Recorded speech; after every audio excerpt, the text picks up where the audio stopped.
Panginoon, dinadala ko ang aking anak sa iyo ng isang mabigat na puso.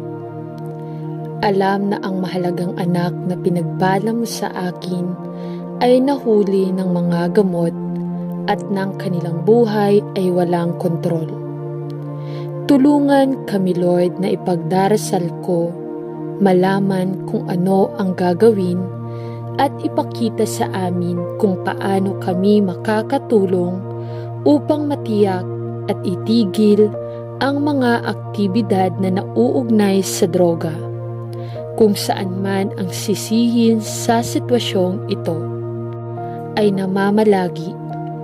Ipinagdarasal ko kay Lord na tulungan mo kaming talakayin ito upang ang aming anak ay mapalaya mula sa bitag na may kaugnayan sa droga. Ipinagdarasal ko sa pangalan ni Jesus na ikaw ay lumakad sa sitwasyong ito at kung anuman ang kinakailangan. Dalangin ko na makumbinsi mo ang aming mga anak ng pangangailangan na tumawag sa iyo para sa tulong, sapagkat ikaw lamang ang may kapangyarihan upang matulungan at pagalingin ang kanilang buhay.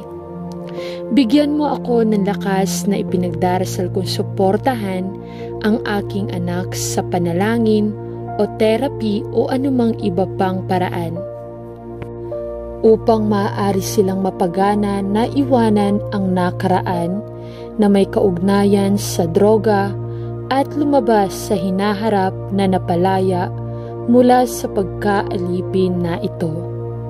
At tulungan mo akong magtiwala sa iyong maraming mahalagang mga pangako at hindi nakasalalay sa aking sariling pag-unawa. Ito ang hinihiling ko sa pangalan ni Jesus. Amen.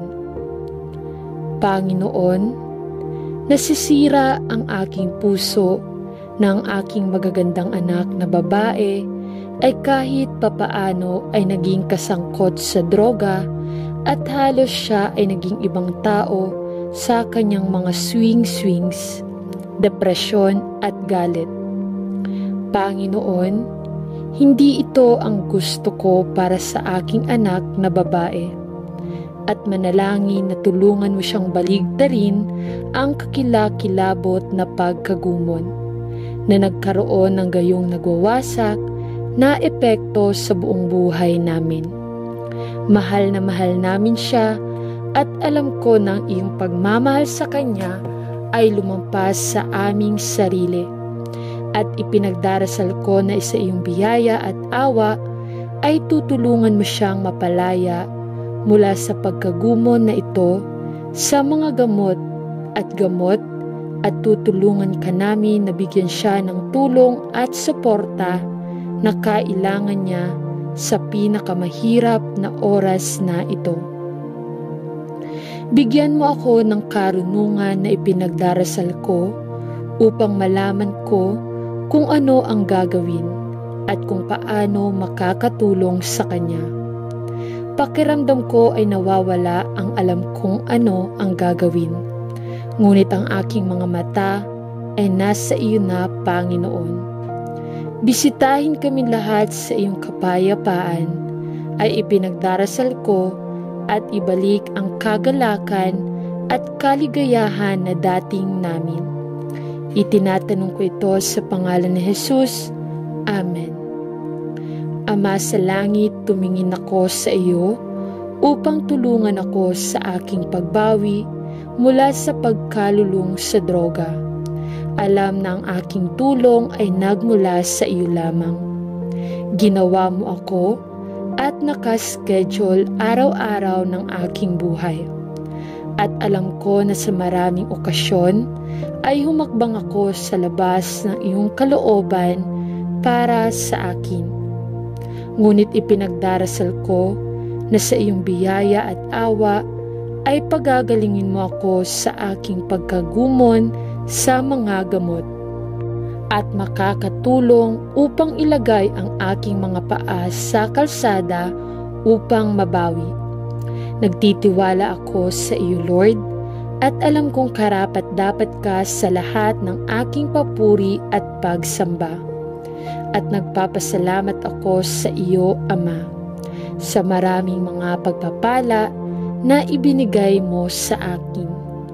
Higit sa lahat, nagpapasalamat ako sa iyo na lagi kang naroroon upang suportahan ako sa iyong walang hanggang sandata kahit na tumatakbo ako mula sa iyo at tumalikod sa iyo. Pinupuri kita sapagkat ikaw ay isang tapat na Diyos na ang mapagmahal na kabaitan at malambot na awa ay bago tuwing umaga. Palakasin mo ako ay nagdarasal habang naghahangad akong mapalaya mula sa aking pagkalulong sa droga, at hawakan ang aking kamay at nagdarasal ako. Itaguyod mo ako ng Panginoon gamit ang iyong matuwid na kanang kamay at panatilihin akong malutas na malaya sa droga. Alam na kung wala ka, wala akong magagawa. Ngunit sa iyong lakas at kapangyarihan, magagawa ko ang lahat ng mga bagay sa pamamagitan ni Kristo na nagpapalakas sa akin. Purihin po ang kanyang banal na pangalan. Amen.